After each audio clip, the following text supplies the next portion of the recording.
यादगिर SLE professional training institute के first batch का certificate distribution ceremony शानदार अंदाज में मुनक़िद हुआ। यादगिर के सौदागर फंक्शन हॉल में एसएलई प्रोफेशनल ट्रेनिंग इंस्टीट्यूट के फर्स्ट बैच के स्टूडेंट्स के लिए सर्टिफिकेट डिस्ट्रीब्यूशन सेरेमनी का इत्तेमाम किया गया।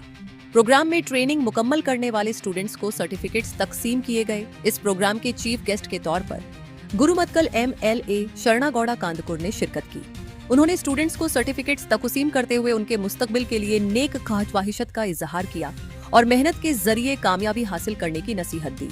इस मौके पर SLE प्रोफेशनल ट्रेनिंग इंस्टीट्यूट के फाउंडर सुनील कुमार ने मीडिया से बात करते हुए कहा कि इंस्टीट्यूट का मकसद युवाओं को रोजगार के लिए जरूरी प्रोफेशनल स्किल्स और प्रैक्टिकल ट्रेनिंग फराहम करना है ताकि वो बेहतर करियर बना सकें और सेल्फ रिलायंट बन सके। उन्होंने बताया कि SLE professional training institute new bus stand के सामने ICICI बैंक के ऑपोजिट यदगिर में काम कर रहा है और आने वाले DINO में भी ISI तरह के स्किल डेवलपमेंट ट्रेनिंग प्रोग्राम्स जारी रहेंगे।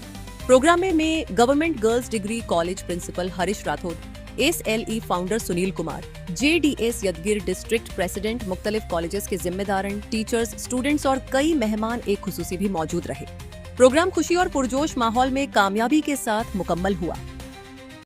SLE ಟ್ರೈನಿಂಗ್ ಸೆಂಟರ್ ಅಲ್ಲಿ ಇವತ್ತು ಸುಮಾರು 150ಕ್ಕೂ ಹೆಚ್ಚು ವಿದ್ಯಾರ್ಥಿನಿಯರು ಒಂದು ವರ್ಷ ಟ್ರೈನಿಂಗ್ ಮುಗಿಸ್ಕೊಂಡು ಹೋಗಿರ್ತಕ್ಕಂಥ ಎಲ್ಲ ನಮ್ಮ ಜಿಲ್ಲೆಯ ವಿದ್ಯಾರ್ಥಿನಿಯರಿಗೆ ಸರ್ಟಿಫಿಕೇಟ್ ಗಳನ್ನ ಹಂಚಿರ್ತಕ್ಕಂಥದ್ದು ಬಹಳ ಸಂತಸದ ಕ್ಷಣಗಳು.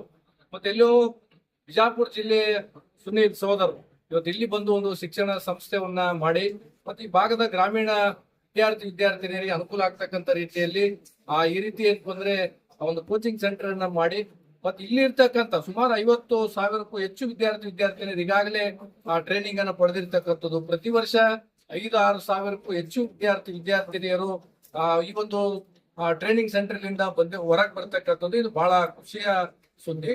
ಮತ್ತು ಇಂಥ ಒಂದು ಕಾರ್ಯಕ್ರಮದಲ್ಲಿ ಇವತ್ತು ಯಾದಗಿರಿ ನಗರದಲ್ಲಿ ನನಗೆ ಭಾಗವಹಿಸಲಿಕ್ಕೆ ಅವಕಾಶ ಕೊಟ್ಟಿರ್ತಕ್ಕಂಥ SLE ಸಂಸ್ಥೆಯ ಸುನೀಲ್ ಅವ್ರಿಗೂ ತುಂಬ ಹೃದಯ ಧನ್ಯವಾದಗಳು. ಈ ಸಂಸ್ಥೆಯಲ್ಲಿಂದ ಬರ್ತಕ್ಕಂಥ ಎಲ್ಲ ವಿದ್ಯಾರ್ಥಿನಿಯರು ಅವರ ಜೀವನದಲ್ಲಿ ಶುಭವಾಗಲಿ ಅಂತ ತಿಳ್ಕೊಂಡು ನಾನು ಶುಭಾಶಯಗಳನ್ನು ಕೋರ್ತೀನಿ. ಧನ್ಯವಾದ. Thank you.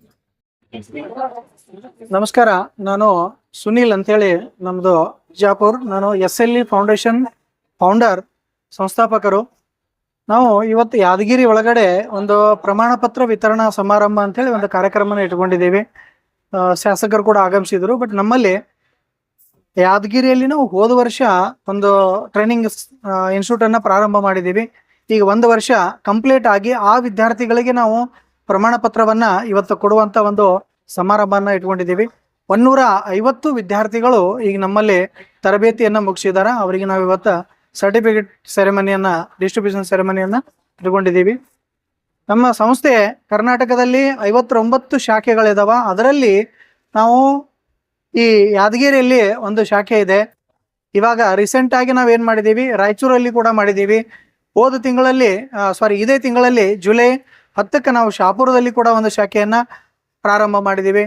ಈಗ 4 ವರ್ಷ ಮುಂಚೆ ಜೇವರ್ಗಿಯಲ್ಲಿ, ಗುಲ್ಬರ್ಗ ಜಿಲ್ಲೆ ಜೇವರ್ಗಿಯಲ್ಲಿ ಕೂಡ ನಮ್ಮದು ಶಾಖೆ ಇದೆ. ಹತ್ತಿರದಲ್ಲಿ ಎಲ್ಲ ಜಿಲ್ಲೆ ಮತ್ತು ತಾಲೂಕುಗಳಲ್ಲಿ ನಮ್ಮ ಶಾಖೆ ಇದಾವ.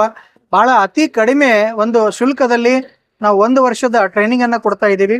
ಇದರ ಸದುಪಯೋಗ ಎಲ್ಲ ಗ್ರಾಮೀಣ ಭಾಗದ ಮತ್ತು ಬಡ ವಿದ್ಯಾರ್ಥಿಗಳು ತಗೊಳ್ಬೇಕಾಗಿ ನನ್ನ ಕಳಕಳಿಯ ವಿನಂತಿ. ಈ ಟ್ರೈನಿಂಗ್ ಕಂಪ್ಲೀಟ್ ಆದಮೇಲೆ ಅವರಿಗೆ ನಾವು ಸೆಂಟ್ರಲ್ ಗೌರ್ಮೆಂಟ್ ರಿಕಾಗ್ನೈಸ್ಡ್ ಸರ್ಟಿಫಿಕೇಟ್ ಅನ್ನ ಪ್ರೊವೈಡ್ ಮಾಡ್ತೀವಿ.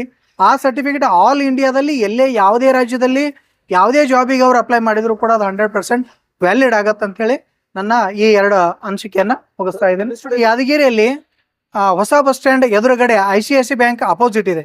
ಹೊಸ ಬಸ್ ಸ್ಟ್ಯಾಂಡ್ ಹತ್ರ ICICI ಬ್ಯಾಂಕ್ ಅಪೋಸಿಟ್ ನಮ್ದು SLE ಕಂಪ್ಯೂಟರ್ ಸಾಕ್ಷರತಾ ಅಭಿಯಾನ ಅಂತ ಟ್ರೈನಿಂಗ್ ಇರುತ್ತೆ. ನಮ್ಮಲ್ಲಿ ಕೋರ್ಸ್ಗಳು 1 ವರ್ಷದ್ದು ಮತ್ತು 3 ತಿಂಗಳು 6 ತಿಂಗಳದ್ದು ಈ ಕೋರ್ಸ್ ಇದಾವ. ನಾವು ಬಹಳಷ್ಟು ವಿದ್ಯಾರ್ಥಿಗಳಿಗೆ 1 ವರ್ಷದ ಡಿಪ್ಲೊಮಾ ಟ್ರೈನಿಂಗ್ ಅನ್ನು ನಾವು ಕೊಡ್ತಾ ಇದ್ದೀವಿ. ಅವ್ರು ಆರ್ಟ್ಸ್ ಮಾಡಿದಾರ ಅಥವಾ ಸೈನ್ಸ್ ಮಾಡಿದಾರ ಅಥವಾ ಕಾಮರ್ಸ್ ಮಾಡಿದಾರ, ಅದ್ರ ಮೇಲೆ ಡಿಪೆಂಡ್ ಆಗಿ ನೆಕ್ಸ್ಟ್ ಅವ್ರ ಫ್ಯೂಚರಲ್ಲಿ ಅವ್ರು ಏನು ಮಾಡಬೇಕು ಅನ್ನೋದ್ರ ಮೇಲೆ ಡಿಪೆಂಡ್ ಆಗಿ ನಾವು ಟ್ರೈನಿಂಗ್ ಅನ್ನು ಕೊಡ್ತೀವಿ. ಆ ಟ್ರೈನಿಂಗ್ ಮೇಲೆ ಅವರು ನೆಕ್ಸ್ಟ್ ಅವ್ರು ಏನು ಮಾಡೋರು ಇದ್ದಾರೆ ಅನ್ನೋದಕ್ಕೆ ಅನುಕೂಲ ಆಗತ್ತ ಅಂತ ಹೇಳಿ ನಾನು ನನ್ನ 2 ಮಾತನ್ನು